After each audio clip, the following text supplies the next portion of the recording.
Hello বন্ধুরা, আমি চাপাচ্ছি লঙ্কা চচ্চড়ি, মানে কুমড়ো আর আলু দিয়ে হচ্ছে লঙ্কা চচ্চড়ি।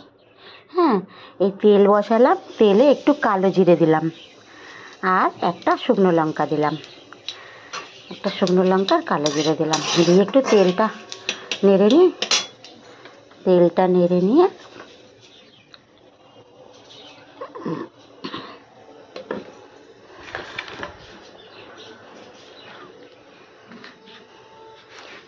নেড়ে নিয়ে আলুগুলো ছাড়ছি।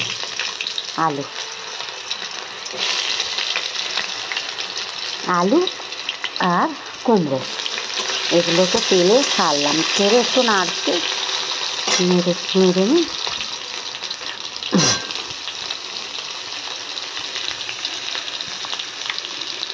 এর নাম লঙ্কা চচ্চড়ি। লঙ্কা চচ্চড়ি মানে কি, ঝাল, বেশ ঝাল ঝাল হবে। এটা না, মানে কুমড়ো থেকেও কুমড়োর যে বুকোগুলো থাকে, মানে পেটের কাছে সেই বীজওয়ালা কুমড়োর বীজ থাকে না, তো বীজগুলো ফেলে দিয়েছি, নরম নরম ভাব, ওইটা দিয়ে করলে আরও ভালো হয়।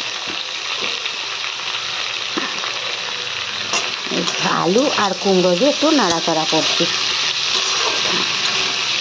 আলু কুমড়ো দিয়ে একটু নাড়াচাড়া করে এতে একটু এতটা নুন দিয়ে দিলাম, এবার একটু হলুদ দিয়ে দিলাম আর একটু লঙ্কা গুঁড়ো দিলাম, মানে একটা ঝাল ঝাল চচ্চড়ি, একটু লঙ্কা দিলাম, এর নাম লঙ্কা চচ্চড়ি হয়ে গেল। আর 1 চিমটে চিনি দেবো।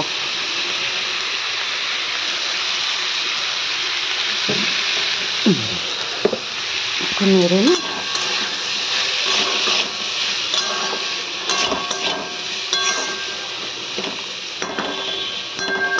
আর একটু চিনি, সামান্য চিনি দিই, তো কুমড়োটাই তো মিষ্টি, সামান্য একটু চিনি দিলাম। চিনি দিয়ে এবার একটু নাড়ানাড়া করবো, নেড়ে একটু সামান্য জল দিয়ে চাপা দিয়ে দেবো।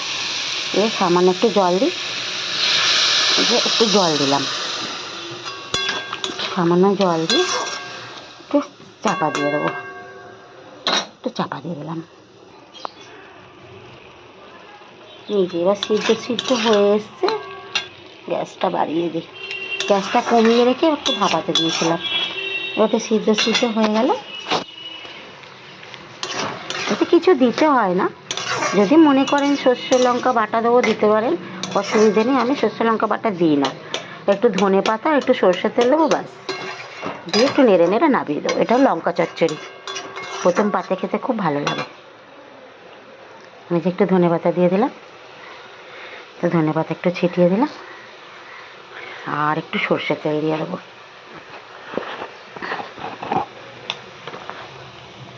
আর একটু সর্ষের তেল দিয়ে দিই।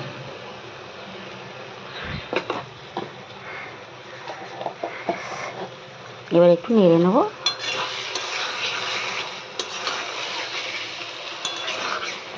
হয়ে গেল।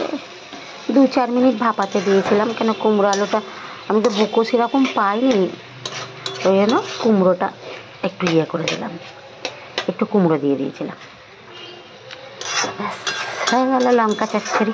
একটু ঝাল ঝাল হবে, প্রথম পাতে খেতে খুব ভালো লাগবে, ব্যাস।